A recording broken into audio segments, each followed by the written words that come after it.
வணக்கம் மக்களே. இந்த வீடியோல நம்ம என்ன பார்க்க போறோம் அப்படின்னு பார்த்தீங்கன்னா, ப்ராஜெக்ட் கே அப்படின்ற ஒரு படத்தோட ஒரு குட்டி ஸ்டோரி பத்தி தான் பார்க்க போறோம். இந்த படத்தோட போஸ்டர் ஒன்று ரிலீஸ் ஆயிருக்கு. முதல்ல வந்துட்டு பிரபாஸை பத்தி நம்ம பார்த்துருவோம். இந்த படத்துல பிரபாஸ் தான் வந்து ஹீரோவா பண்றாங்க. பிரபாஸ் வந்துட்டு பாகுபலி படத்து மூலியமா வந்துட்டு ஒரு வேற லெவல்ல வந்துட்டு அவர் வேர்ல்டு ஃபுல்லா வந்து ரீச் ஆனாரு அப்படின்னே சொல்லலாம். இந்த படத்துக்கு அப்புறமா வந்து அவர் ஒரு பேன் இந்தியா ஹீரோவா வந்து ஆயிட்டாரு. ஆனா அந்த பாகுபலி படத்துக்கு அப்புறமா வந்த படங்கள் எல்லாமே வந்துட்டு இவருக்கு அந்த அளவுக்கு வந்து கை கொடுக்கல அப்படின்னு தான் சொல்லணும். இப்போ ரீசெண்டாக வந்து ஆதிபுருஷ் படம் கூட வந்துட்டு ரொம்பவே வந்துட்டு எல்லாருமே கலாய்ச்சாங்க. என்னடா நீங்கள் வந்துட்டு 3Dயில் பண்ணுறேன்னு சொல்லியிருந்தீங்க, இப்போ வந்துட்டு பார்த்தீங்கன்னா காமிக் கேரக்டர் மாதிரி இருக்குது, கார்ட்டூன் மாதிரி இருக்குது அப்படின்னு சொல்லிட்டு ரொம்ப கலாய்ச்சாங்க. நம்ம பிரபாஸோட வீடியோஸ் கூட பார்த்துருப்போம். அவர் வந்துட்டு டேரக்டரை கூப்பிட்டு பேசுகிறதா இருக்கட்டும், இந்த மாதிரி நிறைய கான்ட்ரவர்சிக்கு வந்துட்டு பிரபாஸ் வந்து ஆளானார்.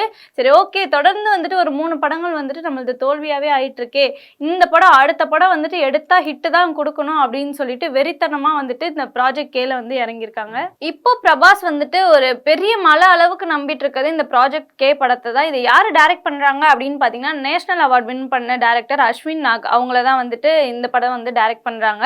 அது மட்டும் இல்லாமல் இதில் வந்துட்டு ஒரு பெரிய ஸ்டார் கேஸ்டே இருக்கு அப்படின்ற மாதிரி சொல்லியிருக்காங்க. இந்த படம் வந்துட்டு இந்தியாவிலே ஒரு பெரிய பட்ஜெட் படமா இருக்கும் அப்படின்ற மாதிரி சொல்லியிருக்காங்க. இதில் யார் ஹீரோயினா பண்ண போறாங்க அப்படின்னு பார்த்தீங்கன்னா, தீபிகா படுகோன் தான் வந்துட்டு இவருக்கு ஜோடியா வந்து பண்ண போறாங்க. அது மட்டும் இல்லாமல் அமிதாப் பச்சன் வந்துட்டு இதில் வந்து ஒரு முக்கியமான ரோல் பண்ண போறதாகவும் சொல்லியிருக்காங்க. இதில் முக்கியமாக கவனிக்க வேண்டிய விஷயம் என்ன அப்படின்னு பார்த்தீங்கன்னா, நம்ம கமல் சார் தான் வந்துட்டு பிரபாஸ்க்கு வந்துட்டு இந்த படத்தில் வில்லனா பண்ண போறாங்க அப்படின்ற மாதிரி சொல்லியிருக்காங்க. இல்லை கமல் சாரோட சம்பளம் மட்டுமே 100 கோடி கிட்ட இருக்கும், அப்போனா இந்த படத்தோட பட்ஜெட் வந்துட்டு எந்த அளவுக்கு இருக்கும் அப்படின்னு சொல்லிட்டு யோசிக்கணும் அப்படின்ற மாதிரியும் சொல்லியிருக்காங்க. இதில் நம்ம முக்கியமாக கவனிக்க வேண்டிய விஷயம் என்ன அப்படின்னு பார்த்தீங்கன்னா, ப்ராஜெக்ட் கே அப்படின்ட்டு எதுக்கு இந்த படத்துக்கு வந்துட்டு இப்போ ப்ராஜெக்ட் கேன்னு வச்சிருக்காங்க அப்படின்னு யோசிக்கணும். ஏன்னா வந்துட்டு இதில் கமல் சார் வந்துட்டு இப்போ கமல்ஹாசன் சாரோட மூவியாக இருந்தால் கூட கே அப்படின்ட்டு வைக்கலாம். இது வந்துட்டு கமல் சார் வந்து ஒரு வில்லனாக தான் பண்ணுறாரு அப்படின்னும் போது எப்படி இந்த வந்து கேன்னு வைப்பாங்க அப்படின்ற மாதிரி பிரபாஸோட ஃபேன்ஸுக்கு வந்து ப்ராஜெக்ட் கேனா என்னது அப்படின்னு சொல்லிட்டு ரொம்ப ஆர்வத்தில் ஒரு கொஸ்டின் மார்க்கோட தான் இருக்காங்க.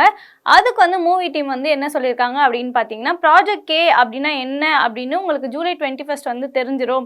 அமெரிக்காவில் நடக்கிற காமிக் கான் அப்படின்ற ஒரு ஈவெண்ட்டில் வந்துட்டு ப்ராஜெக்ட் கே அப்படின்னா என்ன அப்படின்றத வந்துட்டு தெரிவிக்கிற விதமாக வந்துட்டு நாங்கள் பண்ண போகிறோம். இதுக்காக வந்துட்டு மூவி டீமில் இருக்க எல்லாருமே வந்துட்டு அமெரிக்கா போகிறாங்க, கமல் சாரும் போகிறாங்க, பிரபாஸும் போகிறாங்க, மீதி எல்லாருமே போகிறாங்க அப்படின்ற மாதிரி சொல்லியிருக்காங்க. இப்போ இந்த படத்துல இருந்து அந்த அனௌன்ஸ்மெண்ட் வந்ததுக்கு அப்புறமா இந்த படத்தோட போஸ்டர் வந்து ஒன்று ரிலீஸ் பண்ணியிருக்காங்க. இதில் வந்துட்டு இந்த அவெஞ்சர்ஸ்லாம் வருவாங்கள்ல, அந்த மாதிரி ஒரு கேரக்டராக வந்துட்டு பிரபாஸ் இருக்க மாதிரி வந்துட்டு ஒரு போஸ்டர் ஒன்று ரிலீஸ் பண்ணியிருக்காங்க. நம்மளுக்கு தான் வந்துட்டு நமக்கு ஒரு மைண்ட் செட் இருக்கும்ல, ஒரு படம் வந்துட்டு ஃப்ளாப் கொடுத்துட்டாங்கன்னா அவங்கள வந்துட்டு அதே வச்சு நம்ம ஓட்டிக்கிட்டே இருப்போம். இப்போ ஆதிபுருஷ் வந்துட்டு கொஞ்சம் ஃப்ளாப் ஆகிடுச்சு அப்படின்றதுனால எல்லாருமே வந்துட்டு நம்ம கண்டென்ட் கிடச்சிருச்சு, அடுத்த படத்துக்கு வந்து கண்டென்ட் கிடச்சிருச்சு, இதுவுமே கண்டிப்பாக ஃப்ளாப்பாக தான் இருக்கும் அப்படின்னு சொல்லிட்டு ரொம்பவே கலாச்சிட்டு இருக்காங்க அந்த போஸ்டர்ஸை. இருந்தாலும் பிரபாஸோட ஃபேன்ஸ் எல்லாம் வந்துட்டு ஓகே, இந்த படம் வந்துட்டு கண்டிப்பாக மிஸ்ஸே ஆகாது அப்படின்ற மாதிரி தான் வெயிட் பண்ணிட்டு இருக்காங்க. இந்த படத்தை பற்றி நீங்கள் என்ன நினைக்கிறீங்கன்னு கமெண்ட்ஸில் சொல்லுங்கள்.